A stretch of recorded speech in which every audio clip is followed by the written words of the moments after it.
गर्गाचार्य जी मथुरा से आए और मथुरा से आकर बलराम जी का सुंदर नाम बलराम रखा है। एक बड़ा सुंदर नाम रखा है। ये कौन है? हलधर है। आपको जानकर आनंद होगा, ये हल भी रामलीला वाले ही हल है। इस हल को महाराज जनक ने सीतामढ़ी की भूमि पर चलाया था और जब ब्याह होके विदाई होने लगी तब उस समय लक्ष्मण जी बोले जनक जी से कि हे पिताजी, मुझे विवाह में एक चीज चाहिए। राम जी तो एकदम गुस्सा होने लगे। शादी ब्याह में लेन देन की बात कहां से ले आया? सूर्यवंश का परिवार है भैया, आज तो लेन देन के बिना शादी नहीं हो सकती। इससे बड़ा हमारा दुर्भाग्य नहीं। किसी शास्त्र में इसका वर्णन नहीं है, केवल लोभी लालचियों के द्वारा बनाई हुई परंपरा है। मैं आपसे साफ कह रहा हूं, कहीं नहीं लिखा। ये तो देना ही होता है। ऐसी जगह तो करना भी नहीं महाराज, नहीं तो तुम भी परेशान रहोगे, वो भी परेशान रहेगी, बाद में तुम ही परेशान। भैया जब खरीद के लड़का लाया गया हो तो वहां प्रयोग की भावना होती है, संस्कार का प्रवेश कहां से हो सकता है? छोटे थे तो 10,000 की स्कूटर खरीदा था, फिर गाड़ी खरीदी थी, अब छोरा खरीद लियो 25-50 लाख को। या अपनी इच्छाओं को पूरा करने के लिए कन्या के साथ दहेज मांगे, क्या वो पुरुष में कोई पुरुषार्थ है? क्यों अपनी जिंदगी बर्बाद कर रहे हो? वो पुरुष कहां से हो सकता है? उसमें परिश्रम मेहनत कहां से आ सकती है? हाँ, कैसी विचित्र बात है।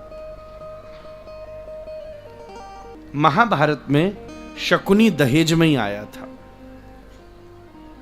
और रामायण में, समझ गए, वो भी दहेज में ही आई थी। यानी कैकेयी जी की खोपरिया बिगाड़ी मंथरा।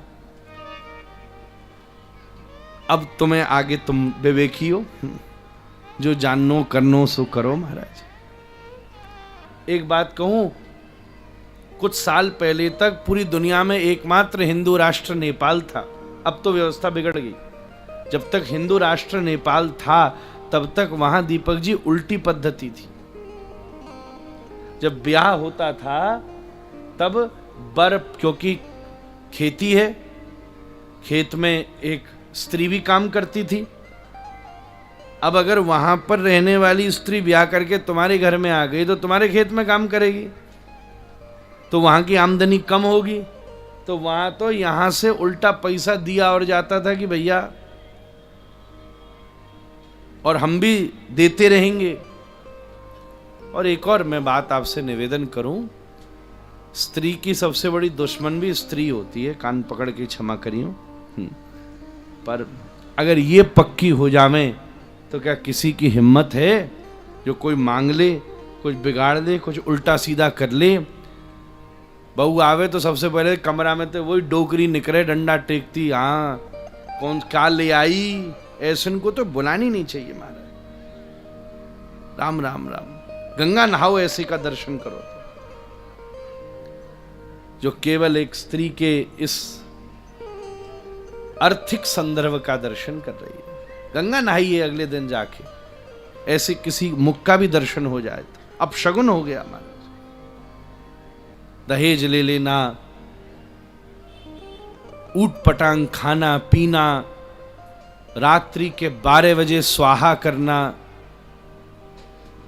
कौन देवता रात में 12 बजे आता है?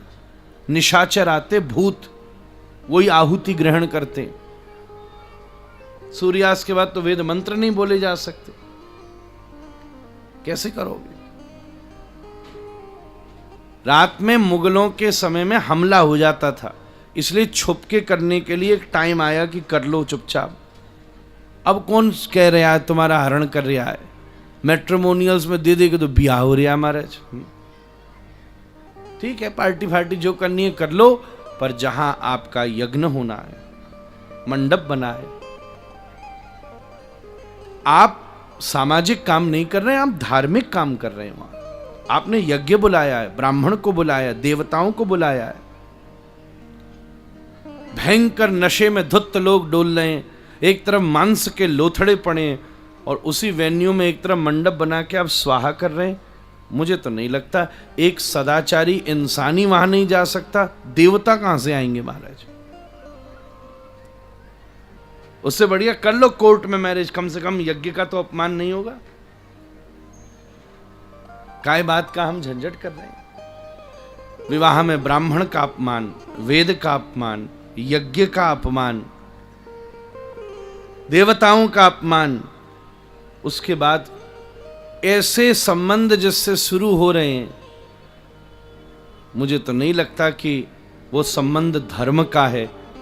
और ऐसे दो शरीर भगत सिंह, चंद्रशेखर आजाद, मीरा, नामदेव, ऐसे जनों को इन घरों में पैदा कर सकते हैं। रावण और हिरण्यकश्यपु की तो बाढ़ आ गई है महाराज, घर घर में पूतना डोल रही हैं। कैसी स्थिति है। आप पंजाब में विशेष इन परंपराओं का ध्यान रखिए महाराज।